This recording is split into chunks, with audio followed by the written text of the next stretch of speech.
सरकार बिल बनाना चाहती थी हाँ। कि भाई यानी कि इसे किसी पूंजीपतियों के हाथ में जमीन को दे दिया जाए, वो अपनी खेती अपने हिसाब से कराए, ये था उसमें सिस्टम जी। लेकिन उसमें जी किसान को नुकसान होता नहीं, घाटे का तो सौदा ही नहीं है जी। किसान का माल घाटे का कहाँ रहेगा, खाना सबको। असल बात है ना जो तुम कर रहे हो, हाँ, ये आइए। तुम्हें पता ही नहीं है ये क्या हुआ क्या नहीं हुआ। जी जी। है, तुम तो जैसे पब्लिक ने या अफवाह छोड़ दिया वो बता दी, वहाँ पे बात कर रहे हो। अब जैसी दुनिया वैसे हम। नमस्कार दोस्तों, उम्मीद करते हैं कि आप सब अच्छे होंगे और स्वस्थ होंगे। बॉर्डर की भीड़ भाड़ और चहल पहल गर्मी भरी माहौल से दूर हरियाणा के एक गांव हम पहुंचे हैं। यहाँ खेतों में कुछ काम कर रहे किसान से बात करेंगे कि एक्चुअल में जो बॉर्डर पे माहौल चल रहा है, जो गर्मी चल रही है, वो खेतों में किस तरीके का इसका असर है। ये आपके खेत लग रहे हैं। हाँ जी, हाँ जी। क्या लगा रखा है पहले तो ये इसमें बताइए। घिया है जी, हाँ हाँ। और अपने वो करेला है, हम्म। पेठा बेठा, मतलब कई सब्जी लगा रखी जी, खीरा हो गए। अच्छा, तो ये आप यहाँ खेतों में क्या कर रहे हैं? किसान तो वहाँ बॉर्डर पे बैठे हुए हैं। मजाक सा लग रहा है हमें तो। हाँ? ये सारे किसान खड़े हैं आपके सामने, तो किसान यहाँ खड़े फिर वहाँ कौन है, ये देखिए आप। हाँ। ऐसा कुछ नहीं भाई, किसान अपने खेतों में लगे, सब लोग किसान। देखो भाई, ये पानी चला रहे हैं सब, हम्म। तो वहाँ किसान नहीं है, वहाँ तो कोई और ही गतिविधि के लोग बैठे हैं। तो जो उनकी मांगे हैं, मतलब वो उनका कहना है कि हम किसानों के हक के लिए वहाँ आए हुए हैं और देश भर के लगभग हर राज्य से किसान वहाँ पे हैं। तो आप लोग हरियाणा के किसान राज्य वहाँ से? पे, हाँ, उनका यही कहना है, एटलीस्ट उनका तो यही कहना है कम नहीं से नहीं, कम। खाली पंजाब के हैं, हरियाणा के किसान कोई भी नहीं गया वहाँ, ना राजस्थान का है, मतलब कहीं का भी नहीं है। उनका ये भी कहना है कि हम पंजाब के इसलिए हैं क्योंकि आज़ादी से लेके अब तक पंजाब की कुर्बानियाँ बहुत रही हैं, इस बार हम किसान के लिए अपनी कुर्बानी देने आए हैं। हाँ देखो, कुर्बानी तो पंजाब की रही है, जी। लेकिन अब किसान की कुर्बानी ये तो गलत है। हरियाणा भी तो पंजाब का हिस्सा है। नहीं, हिस्सा तो ये ही है, लेकिन फिर भी अब जो वो कर रहे हो किसान आंदोलन, वो गलत कर रहे हैं जो कर रहे हैं। अच्छा, जो क्योंकि सरकारों, हम तो खुश हैं अपने काम से, हमारे पास समय नहीं है बिल्कुल भी। समय है किसी के पास भाई? खेतों को छोड़ने जाने का तो है किसी के पास टाइम? किसी के पास भी टाइम नहीं है। एक चीज़ और है कि जो सरकार पहले से जितनी मेहनत जितनी करता है ना किसान, उतना उसका फायदा नहीं मिलता जी। अच्छा जी। जितनी मेहनत करता है दिन रात किसान, उसकी जब फसल बिकती है, उसको जो व्यापारी है वो ले लेते हैं औने पौने दामों में, और उसके बाद उसका ही कुछ करके और वो अपना प्रोडक्ट बना के उसको 100 गुना, 10 गुना, 20 गुना, 100 गुना तक जाता है। बेसिकली आप बिचौलियों के तरफ से बोल रहे हैं कि बीच में जो तो अनाज। उसका फायदा ना किसान को नहीं मिल पा रहा है। आगे आ जाइए। तो हाँ, तो किसान को अगर वो फायदा तभी मिले अगर कोई सरकार सोचे उसके बारे में, और ये सबके सामने भी है, इसीलिए वो बॉर्डर पे बैठे हैं। जो उनकी जाजे कुछ मांग सही भी है और कुछ भाई किसानों के हित की नहीं भी है। सरकार ने जो रेट तय कर रखा है वो आप लोगों को मिलता है अनाजों का? हाँ मिलता है, मंडी में जाते हैं, उसके पर्ची अपना पहले ही दे देते हैं। उसमें से अगर वो काटता, जो आड़ती वगैरह होता है वहाँ, वो अगर काटता तो 2%, 1.5%, 2.5% वो उससे कम मिलता, बस वो इतना है, नहीं तो मिलता तो जो है। पूरी व्यवस्था सरकार ने बना रखी है, नहीं, जो व्यवस्था बना रखी है उसके अनुसार मिलता है। अच्छा। उसमें से ज़्यादा जो फर्क होता है किसान को, थोड़ी सी दिक्कत यही होती है कि भाई टाइम से ना मिले या टाइम पे पर्ची नहीं होगी, इतनी भीड़ हो जाती है, उसका माल कभी बिकता भी नहीं है, 2-2 दिन इंतजार करना पड़ता है। कई बार ऐसा होता है कि पैसे भी काफ़ी दिन में मिलते हैं, आज माल दे दिया कहते 10 दिन बाद, अच्छा, ऐसा भी हो जाता है। वो तो चलो कोई बात नहीं, वो तो सारा काम अर्जेंट वो तो होता है, लेकिन जो मेन बात है कि जितनी मेहनत का आप वो किसान पैसा मतलब मेहनत कर रहा है ना खेत में, उतना उसके माल का दाम नहीं मिल रहा। यहाँ मुख्य रूप से किस किस चीज़ की खेती होती है इस गांव में? हमारे यहाँ जी सरसों की, गेहूं की और बाजरा, और ये सब्जी वगैरह, फल वगैरह भी, मतलब सब्जियां हो रही हैं, फल तो नहीं है यहाँ, लेकिन सब्जियां का काम है। आसपास में कौन सी मंडी है? आसपास हमारे तो सोना मंडी है और गुड़गांव मंडी है। अच्छा। प्राइवेट सेक्टर की अगर बात करें, हाँ, तो सरकारी मंडी से भी ज़्यादा थोड़ा महंगा रेट वो ले लेते हैं, जो हमारे यहाँ के आड़ती है, जो सरकार ने फिक्स करके उससे उससे भी ज़्यादा ले लेते हैं कभी कभी। और कभी कभी हमारे आड़ती ये कह देते भाई आपको तुमको ये फसल बोनी तो मैं अच्छा रेट मिलेगा, तो हमारे किसान वही फसल बो देते तो उनका अच्छा रेट मिल जाता हमें। अच्छा, ये जो चीज़ आपने बोली कि पहले ही तय कर लेते हैं कि आप ये फसल बो और हम इसका अच्छा उसका रेट देंगे। हाँ, अच्छा रेट देंगे। जैसे बहुत सी फसलें हैं जो हमारे बीच से गायब होती जा रही है, तो उन फसलों को, जैसे ग्वार हो गया, ग्वार हो गया था, ग्वार बोया था सर उन्होंने। ज्वार हो गई थी, जो हो गया था, जो मोटा अनाज जो भी कई होता है। हाँ, कई जगह से तो वो किसानों ने बोया तो अच्छा रेट मिला उनको, हाँ। अच्छे रेट, तो लोग बड़ी खुशी उसका- से झूमे थे। तो उसका देखो यही सब 2-2.5% चीजों फालतू दे देते हैं, यही जिसको सब अपनी मनपसंद यही सब चीज़ों को लेके पिछली बार जब किसान आंदोलन चल रहा था तो सरकार बिल लेके आई थी, कानून, कि आप लोगों को ये सारी सुविधाएं दी जाएंगी कि पहले से आप प्लांट खेती कर सकते हैं कि किस तरीके से क्या उगाया जाए और उसी तरीके से वो मार्केट में सप्लाई हो सकते हैं। लेकिन ये पंजाब के और बाकी किसानों के दबाव के कारण वो किसान बिल जो है वापस लेना पड़ा। तो आपको क्या लगता है वो कहीं ना कहीं बाकी किसानों के साथ नाइंसाफ़ी थी या वो जो वापस लिया गया वो फैसला सही था? नहीं, वो नाइंसाफ़ी थी, क्योंकि किसान के हित की तो सारी बात हो ही नहीं। पहले से किसान सही काम कर रहा है, सारे मुआवजे से पहले अब हमारे यहाँ तो फसल बीमा योजना भी है। अगर हमारी फसल ख़राब हो जाती है, बारिश से होगी किसी से, तो बीमा करा रखा है जिन किसानों, उनको मुआवजा मिल जाता है। अच्छा, देखो इंश्योरेंस जो अपना कराएगा उसी को मिलेगा, जो नहीं कराएगा उसको कैसे दे देंगे? तो जो आप उसके सवाल को समझे नहीं प्रेम जी, हाँ, दोबारा से करो आप सवाल। नहीं, मेरा ये कहना था कि जो बिल किसान जो बिल लेके आए थे, सरकार बिल बनाना चाहती थी हाँ। कि भाई यानी कि इसे किसी पूंजीपतियों के हाथ में जमीन को दे दिया जाए, वो अपनी खेती अपने हिसाब से कराए, ये था उसमें सिस्टम जी।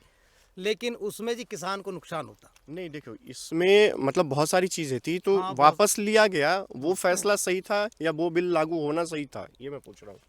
देखिए एक्चुअली वो ठीक ही है, वापसी हो गया, वो किसान के हित में नहीं था।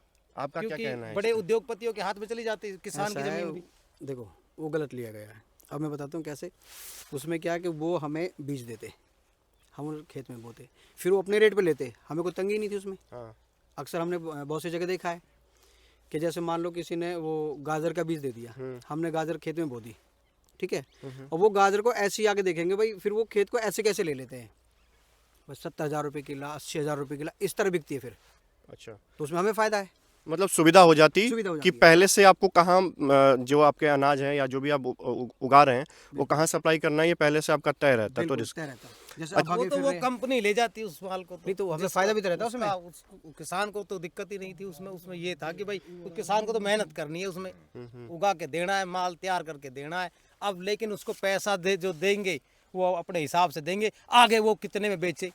लेकिन रेट तो पहले फिक्स करेंगे ना वो आपसे। हाँ, वो तो पहले किसान से तो फिक्स कर लेंगे। हाँ। आज भी ऐसा ही है, किसान को तो वही दे देंगे, पूरी मेहनत किसान की नहीं मिल पा रही, अच्छा, ये तो है। तो क्या मतलब कि आप सरकार से किस तरीके से अगर आपको मतलब पूरे प्लान को किस तरीके से किया जाए कि आपको लगे भाई कि जैसे कोई भी चीज़ है, मान लीजिए मक्का, मक्का से जिस चीज़ को जिस कंपनी जो ले जा रही है वो किसान के मक्का को ले जाए और जो उसमें प्रॉफिट कमा रही है उसका 50% किसान को दे। और अगर वो आगे घाटे में बिकता है तो फिर वो भी तो असर होगा आप पे।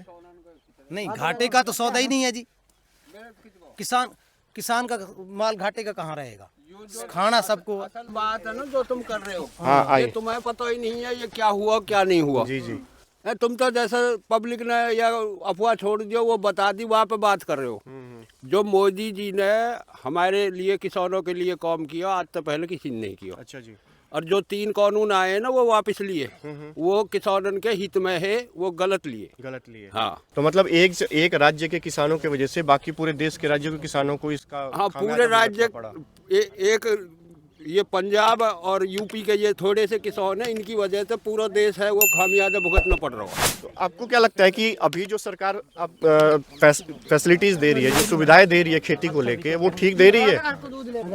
देखो सरकार की ओर से कोई कमी नहीं है, सरकार सब सुविधा दे रही है, लेने वाले चाहिए और करने वाले चाहिए। अच्छा जी। हाँ अभी सरकार जो है वो सम्मान निधि योजना के तहत कुछ पैसे भी देती है। हाँ वो आप देती है, लोगों को आते हैं? 6,000 रुपये साल में देती है, आते हैं। आते हैं। 2-2 हजार किसी के पास 2 मीटर जमीन है ना, उसके लिए भी आते हैं वो। अच्छा। वो रकबे की जरूरत नहीं है, हाँ हाँ। एक मेज के बराबर आप पे जमीन है ना कहीं भी, उसको भी लागू होगा। उसके लिए कुछ आप लोगों को करना पड़ता है, अपने आप आसानी से आ जाते पहले हैं? फार्म भरे थे, उसके बाद अपने आप आती है वो। अच्छा, सिस्टम है वो तो। हाँ, नहीं पहले ऐसा देखा जाता था कि कोई भी सरकार से अगर पैसा आना है, चाहे किसान के लिए हो या किसी चीज़ के लिए, तो बड़ा भाग दौड़ करना पड़ता था कि बीच में पैसे भी खाने खिलाने पड़ते थे। तो उन सब अकाउंट में आता है डायरेक्ट। अब इसमें कोई बीच में बिचौलिया की या कोई उसकी जरूरत नहीं है। अच्छा। डायरेक्ट किसानों के लिए ये सरकार बहुत बढ़िया है। बहुत बढ़िया। हाँ, मतलब सुविधा मिल रही है। सुविधा सही मिल रही अच्छा, जो इंश्योरेंस किया हुआ है सरकारों ने, तो फसल अगर कुछ बर्बाद होता है, यहाँ पे कुछ ऐसा इंसिडेंट हुआ है जिसमें आप लोगों को लगा कि फायदा है। हुआ देखो उस चीज़ यहाँ का? छोटे छोटे किसान है, ऐसा कोई इंश्योरेंस करता ही नहीं है। अच्छा, छोटे किसान की हाँ, वजह से, और कोई करता है तो उसको पैसे मिलते हैं, ठीक है, पैसे उसके आते हैं हर साल। सरकार उनके खाते में जो जो भी उनका नुकसान होगा उसका देती है। नुकसान नहीं भी होता जो भी है उनको। अब बाजरा लगाते हैं हम, हाँ अब बाजरा हम मंडी में बेचने गए 10 मन हमारे पास बाजरा हुआ, वो बेच दिया हमने मंडी में 1500, 1600, 1800 से। वो तो बिक गया। खाते में हमारे में 30,000 रुपया आ गए। इतने का बाजरा नहीं आया, खाते में वो आ गया हमारा। तो ये किसानों के लिए फायदे की बात है। जी बिल्कुल। तो ये सही है और बढ़िया काम है। चलिए आइए कुछ इनसे भी जानकारी लेते हैं। कुछ नौजवान भी हैं, ये भी किसान आंदोलन चल रहा है, आप लोगों के क्या विचार है? पहले तो सीधा सवाल यही है। तो ये हमारा तो ये विचार है कि जो आंदोलन चल रहा है वो बिल्कुल सही चल रहा है। किसान अपने हक की लड़ाई लड़ रहे हैं और अब देखो सरकार कब तक मांगे पूरी करती है उनकी मांगे क्या क्या है और सही है या नहीं है, किस तरीके से आप इसको देखते हैं? भाई हम इस तरीके से देखते हैं कि वो एमएसपी के लिए कह रहे हैं कि एमएसपी लागू करे। तो जो सरकार ने, नरेंद्र मोदी ने जो पहले जो वादे किए थे और सरकार उनसे मुकर रही है, तो सरकार किसानों का साथ दे और उनकी मांगे जल्द से जल्द पूरी करे। तो मतलब सारी मांगे किसानों की सही है, आप ये बोल रहे हैं? हाँ जी, लगभग सारी। तो उनकी एक और मांग है कि जो किसान है एक उम्र के बाद, जैसे 55-60 साल के बाद 10,000 रुपये पेंशन मिलनी चाहिए। अच्छा। तो इस पे क्या विचार है आपके? आप नौजवान हैं तो आप इस पे क्या? हाँ तो बिल्कुल सही है, मिलनी चाहिए। नहीं तो सही तो है कि पैसे सबको मिले, ये अच्छी बात है, किसको अच्छा नहीं लगता है, लेकिन संभव है या नहीं उस नजरिए से भी हमें देखना होगा ना। वो चीज तो सरकार उस पर कानून बनाएगी ना। अकबर जी, मतलब किस किस को मिलने चाहिए, हक जिसका हक है उसको मिलने चाहिए। तो देश भर से जो किसान हैं वो तो वहाँ ऐसा मतलब दिख नहीं रहा है अभी तक। यही लग रहा है कि पंजाब के किसान ज्यादा है, उनका कहना है कि हर तरीके के, हर जगह नहीं, के लोग पूरे हैं। देश के किसान है, पंजाब के किसान आप लोग अभी जाते हो वहाँ पे? हाँ, हम भी जाते हैं वहाँ पे। अच्छा, वहाँ किस तरीके का क्या माहौल है? हमारे परिवार वाले भी है वहीं पे, बॉर्डर पे। हाँ ठीक है, आइए कुछ और जानते हैं। जो किसान की मांगे हैं उसमें कितनी सच्चाई है और कितना सही है वो देखो, वो किसानों की जो परेशानी है जब ही जावे कोई अपने खेत में छोड़ के। अगर कोई परेशान ना होएगा तो सब अपने खेत में रहेंगे, अपना खेती करेंगे, कोई ना जा छोड़ के। अगर कोई परेशान है तो ये जब ही पहुंच रहे हैं जगह से। मतलब सरकार को भी उनसे बात करके देखना चाहिए कि क्या सरकार बात तो करनी चाहिए। उनने उनको हक ना मिल रहा, जब तक अपनी खेती छोड़ के जा रहे हैं। नहीं, अपनी खेती छोड़ के कौन जाएगा, कौन अपनी खेती बर्बाद करवाएगा? तो सरकार से इतनी बातचीत चल रही है और अभी तक इसका कुछ हल नहीं निकल पाया है। देखते हैं। चीज़ है कि किसान और जवान जो हैं वो देश के एक मुख्य जो है रीढ़ की हड्डी कहे जाते हैं और उनके बीच में अगर संघर्ष हो रहा है तो कहीं ना कहीं चिंताजनक विषय है। आप यहाँ पे जो खेती करते हैं उसमें सरकार आपको जो चीज़ें, फैसिलिटीज़ है, जो सुविधाएं हैं वो देती हैं? वो साहब खाद बीज जैसे आवे वो तो हमें देख बाजार से लाना पड़े हमें। ठीक आवे जो उनके सरकार ने कार्ड बना रखे हैं, जैसे हमारे राष्ट्रपति ने गोद ले रखा धौला गाँव कौरों का। ये तो यही 4-5 गांव राष्ट्रपति ने गोद ले रखे हैं। इनमें फैसिलिटी मिलती है बहुत ज़्यादा। कोई भी खाद बीज आप किसान को, पाइप, ड्रिप लाइन वगैरह के लिए कोई भी चीज़ होगी वो योजना का उनको भरपूर लाभ मिलता है। नरेंद्र मोदी सरकार में बहुत बढ़िया काम मिल रहा है उनको, बहुत अच्छा काम। ड्रॉप किला गैल सबके ड्रॉप सिस्टम लगवा रखे हैं। अच्छा। उनको सब्सिडी दे रही है, बस कोई नाम मात्र को लेती है वो, बाकी मोदी काम कर रहा है। तो यहाँ मिलीजुली सबकी राय है। कुछ लोगों का मानना है कि किसान आंदोलन जो चल रहा है वो अपनी जगह सही चल रहा है, वहीं कुछ किसानों का मानना है कि हमें खेती करने से ही फुर्सत नहीं है, तो आंदोलन से हमारा क्या लेना देना है। यही दिखाने का मकसद था कि एक्चुअली में जो संघर्ष दिखाया जा रहा है मीडिया में किसानों और जवानों के बीच में, और देश में माहौल जो ख़राब करने की कोशिश की जा रही है, इस बीच में किसान क्या सोचते हैं और उनके खेतों में जो फसलें हैं इस समय, क्योंकि बहुत लोगों का मानना था जब हम बात कर रहे थे कि ये खाली सीज़न है, इस वजह से शायद किसान वहाँ आंदोलन पे गए हुए हैं, बहुत लोगों का कहना था ऐसा। तो इस बीच हमने सोचा कि हम ग्राउंड पे जाके देखते हैं कि रियलिटी में ऐसा क्या है, कि अभी फसलें क्या चल रही हैं और इन किसानों की क्या जो सुविधाएं मिल रही हैं सरकार से, वो डायरेक्ट इन तक पहुंच भी रही है या नहीं, और क्या क्या कमियां हैं। इस तरह की चीज़ें हम और भी आके जो लोग हैं, किसान हैं, इनके बीच में आएंगे और बातें आप सब तक पहुंचाएंगे। तब तक आप अपना ध्यान रखिए, मिलते हैं, जय हिंद।